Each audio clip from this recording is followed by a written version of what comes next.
Australia international borders कब open होंगे? इन बढ़ते हुए सवालों के पेश नज़र फाइनेंस मिनिस्टर ऑफ ऑस्ट्रेलिया ने आज कुछ बयान जारी किए हैं, कुछ बातें की हैं उन्होंने इंटरनेशनल बॉर्डर ओपनिंग के बारे में। वो वीडियो मैं इस वीडियो के लास्ट पे चलाऊंगा, वो ज़रूर चेक कीजिएगा। और उससे पहले मैं आप सबको दावत देता हूँ, जो बच्चे परेशान हैं या कोई मशवरा लेना चाहते हैं या कोई हेल्प लेना चाहते हैं, वो बिला झिझक इंस्टाग्राम पर रब्ता कर सकते हैं और मशवरा ले सकते हैं। अब यहाँ एक कन्फ्यूजन दूर करना चाहूँगा मैं आप लोगों की, कि कुछ लोग कह रहे हैं कि जो अभी रिसेंटली स्कॉट मॉरिसन ने वेलकम किया है विक्टोरिया के प्रपोज़ल को, तो ये वो प्रपोज़ल नहीं है जो स्टूडेंट्स के लिए दिया गया था। ये वो प्रपोज़ल है जो नॉर्थ मेलबर्न में विक्टोरिया ने एक क्वारंटाइन बनाने की पेशकश की थी फॉर 500 पीपल, और जो कि इस ईयर के लास्ट तक कंप्लीट होना था। तो विक्टोरिया ने हेल्प मांगी थी फेडरल गवर्नमेंट की, और अब फेडरल गवर्नमेंट ने जो है वो रजामंदी का इजहार किया है कि वो रजामंद हैं इस प्रपोज़ल के ऊपर। तो स्टूडेंट्स बिल्कुल कंफ्यूज ना हो इस बात पे।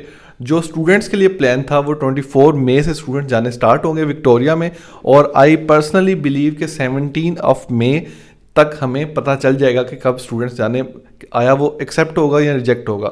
बाकी साउथ ऑस्ट्रेलिया और न्यू साउथ वेल के प्लान भी ऑन होल्ड हैं, और मेरे ख्याल से वो भी उन सब की नज़रें भी विक्टोरिया के स्टूडेंट्स के प्लान के ऊपर हैं कि आया ये एक्सेप्ट होता है या नहीं होता। क्योंकि आपको पता है कि ऑस्ट्रेलियंस अभी भी, आप मिनिस्टर की बात में भी आपको साफ पता चलेगा कि अभी भी ऑस्ट्रेलियंस नहीं चाहते कि बॉर्डर्स ओपन हो। अगर ऑस्ट्रेलियंस चाहें कि बॉर्डर्स ओपन हो जाएं तो कल आप, मैं और हम सब भाई बहन ऑस्ट्रेलिया में होंगे। चलें ये वीडियो सुने आप। When significant international travel can resume? Look, that's going to be some way off. I think we have to. What does that mean? Have to be honest.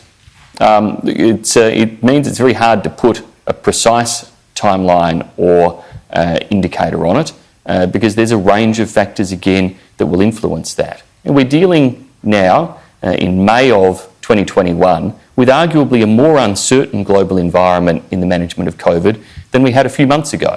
The spike in relation to cases in India and indeed some other parts of the world that we've seen an upwards trajectory, including parts of the world that had been boasting about early vaccination trends, seeing an upwards trajectory, such as in Chile.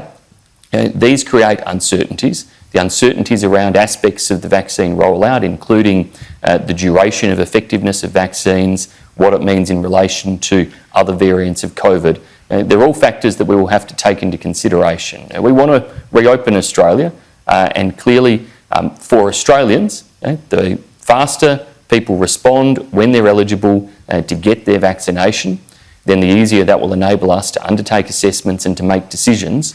But we're not going to be making promises in relation to reopening the borders that are holding out a false hope when there's a lot of analysis to still be done before we actually get to the point of making that firm decision. It's been suggested this morning that significant international travel won't resume until deep into next year.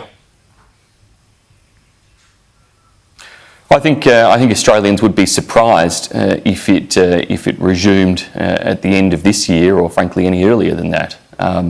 So what are you thinking? Middle of next year?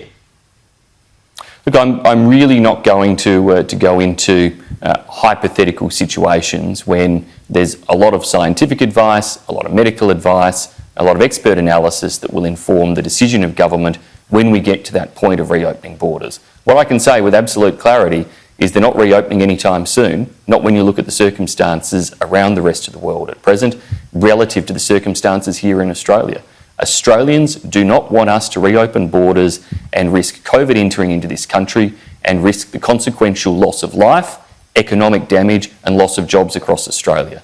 That is a very clear message I get moving around the country, and it's why we will remain very firm and resolute in our approach, which will be about protecting lives, jobs across this country, and in the budget handed down next week, we'll continue to respond to the uncertainties of the COVID situation.